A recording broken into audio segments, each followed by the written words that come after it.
آگے آنے والے دنوں میں کیا صورتحال آپ دیکھ رہی ہیں؟ خطے میں کیا کچھ ہو سکتا ہے؟ دیکھیے آنے والے جو روز ہیں وہ بہت ہی نازک ہیں. ابھی جو ہے ایران اور امریکہ کی ٹاکس ہونی تھی 16 تاریخ کو.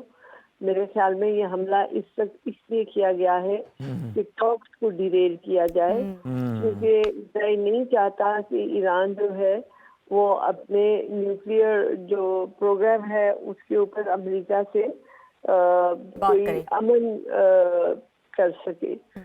کانسیکوینٹلی یہ ان کی شرارت ہے. میرے خیال میں ایران جو کہ اتنا ماشاءاللہ جبر اور اتنا تحمل والا ملک ہے، وہ ایک دم جواب نہیں دیں گے. نائلہ صاحبہ پہلے اس نقطے کو ایکسپلین کر لیتے ہیں جس کی آپ نے بات کی ہے کہ یہ تمام تر جو مذاکرات ہیں اسرائیل ان کو سبوتاز کرنا چاہتا ہے. دوسرا اینگل کیا اس کا یہ بھی ہو سکتا ہے کہ امریکہ کی ماں پر اسرائیل کا یہ جو حملہ ہے ہو سکتا ہے کہ امریکہ کی ماں پر اور اس لیے ہو کہ جب یہ ٹاکس ہوں گی تو اس میں جو ایران کی پوزیشن ہے اس کو تھوڑا سا کمزور کیا جا سکے؟ نہیں، آپ کی بات درست ہے، لیکن میرے خیال میں یہ اس وقت نہیں، بیکاز امریکہ نے کیٹیگورکلی کہہ دیا. مارکو روبیو نے کہا ہے کہ ان کا اس اٹیک میں کوئی لینا دینا نہیں ہے. اور ابھی ٹرمپ صاحب نے آج ایمرجنسی میٹنگ بھی 11 بجے بلائی ہے اپنی کیبنٹ کی. تو اس پہ بھی بہت ڈیپینڈ کرتا ہے کہ وہ کیبنٹ ڈیسیژن کیا لیتے ہیں. ہو سکتا ہے کہ اسرائیل کو وہ آئسولیٹ کر دیں، کیونکہ پہلے بھی انہوں نے حماس سے ڈائریکٹلی گفتگو شروع کر دی تھی جس میں نیتن یاہو بہت پریشان تھا. تو اگر آج کی جو کیبنٹ میٹنگ ہے وہ اسرائیل کے خلاف جاتی ہے تو پھر اسرائیل بہت کمزور ہو جائے گا، کیونکہ وہ جتنا دندناتا ہے وہ امریکہ کی ملٹری ایڈ پہ کرتا ہے. اور اگر ڈونلڈ ٹرمپ صاحب جو ہے اس کے خلاف فیصلہ دے دیتے ہیں تو پھر اسرائیل کو لینے کی دینی پڑ جائیں گی. اچھا نائلہ صاحبہ، اگر ہم اسرائیل کی بات کریں تو ایک بہت اہم بیان ان کا سامنے آیا کہ ہماری جو جنگ ہے وہ ایران میں جو آمریت ہے اس کے خلاف ہے، عوام کے خلاف نہیں ہے. ہم سب جانتے ہیں کہ ایران میں ایک بہت بڑا انقلاب آیا تھا اور اس انقلاب کے بعد کی جو صورتحال ہے وہ ہمارے سامنے ہے. سوال میرا آپ سے یہ ہے کہ اسرائیل نے جو حملہ کیا ہے وہ صرف جوہری ہتھیاروں کی بنا پر جو ان کے خلاف یہ حملہ تھا، یا پھر جو موجودہ سیاسی سسٹم ہے ایران کا اس کے خلاف بھی تھا؟ دیکھیے یہ صرف 5th جنریشن وارفیئر پروپیگنڈا ہے. آپ کو یاد ہوگا مودی صاحب نے بھی اسپیچ کی تھی پاکستانی جوانوں کو، اور انہوں نے کہا تھا روٹی کھاؤ ورنہ میری گولی ہے. یاد ہے آپ کو؟ جی جی بالکل یاد ہے. تو وہ عوام کو گفتگو کر رہے تھے کہ تمہاری حکومت غلط ہے، اس لیے ہم عوام سے بات کر رہے ہیں. ایران کے ساتھ یہ نیتن یاہو کی بھی وہی اسٹریٹجی ہے کہ وہ عوام کو کہہ رہے ہیں تاکہ وہ ملک متحد ہو کے ان کے خلاف کھڑا نہ ہو سکے، ان کے اندر شک میں جو ہے وہ دراڑیں پڑ جائیں.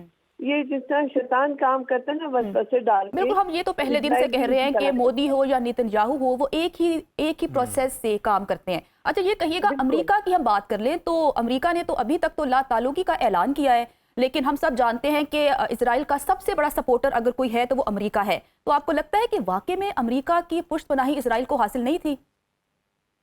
اس ایکشن میں شاید نہیں تھی. پشت پناہی وہ کرتے رہے ہیں، اور ان کی جو ڈیفنس ایگریمنٹ بھی ہے بائیڈن زمانے کی ہے جو کہ 2028 تک ویلڈ ہے. ابھی ہم 2025 میں ہیں، 3 سال ابھی مزید اس کی ویلیڈیٹی ہے. لیکن اب جو ان کی کیبنٹ میٹنگ ہوگی ٹرمپ صاحب کی، اس میں وہ کیا فیصلہ کرتے ہیں اس سے باتیں زیادہ واضح ہو صاحب جائیں. آپ کو لگتا نہیں ہے کہ اس بنا پر جو اسرائیل اور امریکہ کے تعلقات ہیں وہ خراب ہو سکتے ہیں اگر امریکہ کی پشت پناہی حاصل نہیں تھی تو؟ اچھا، اور یہی اسرائیل کو پریشانی ہے اور اسی لیے اس نے یہ شرارت کی ہے. اچھا سر کہیے گا نائلہ صاحبہ کہ اسرائیل نے تو شرارت کی ہے لیکن یہ شرارت بہت بڑی جنگ میں تبدیل ہو سکتی ہے. خطے کی اگر ہم بات کریں تو ہم نے پاکستان بھارت کا تنازع دیکھا، دوسری جانب ہم دیکھ رہے ہیں یوکرین اور رشیا کے درمیان کیا چل رہا ہے. یوکرین نے ایک بہت بڑا اٹیک رشیا پہ کیا ہے، رشیا بھی کہہ رہا ہے بھرپور جواب دیں گے. اب ایران اور اسرائیل کے درمیان بھی ایک جنگ کی کیفیت جو ہے وہ بن چکی ہے. آپ کو نہیں لگتا کہ یہ خطہ اس وقت مشکل میں ہے یا جنگ کی حالت میں ہے؟ دیکھیے جنگ کی حالت اور چیز ہے، مشکل اور چیز ہے. جنگ کی حالت میں آپ آئے تو آپ نے دشمن کو ایسا منہ توڑ جواب دیا کہ اب وہ آرام سے بیٹھ گئے ہیں. ادھر بھی جو ہے انشاءاللہ حق کو اللہ جو ہے کامیابی دے گا. یہ صرف شرارت ہے اور یہ شرارت ان کو پرووک ان کے لیڈرز کو مار کے عوام کو بتانا چاہتے کہ ہم تمہارے ساتھ ہیں لیکن ہم تمہارے لیڈرز کو نہیں پسند کرتے.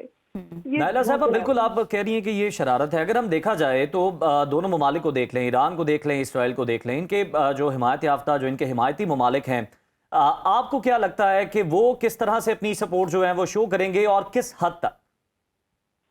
یہ ڈیپینڈ کرتا ہے کہ بات آگے کتنی جاتی ہے. ایک طرف تو آپ کا ابراہم ایکارڈ ہے, آپ کو یاد ہوگا, جس میں یہ 4-5 ممالک نے اسرائیل کو ریکگنائز کیا ہوا ہے, اور اس ریکگنیشن میں یہ بھی ہوگا کہ وہ آپس میں لڑیں گے نہیں. لیکن یہ ہے کہ اگر یہ بات بڑھاتے ہیں, اسرائیل اس بات کو جو ہے بڑھاتا ہے, تو پھر میرا خیال ہے پوری دنیا کا نقشہ بدل جائے گا.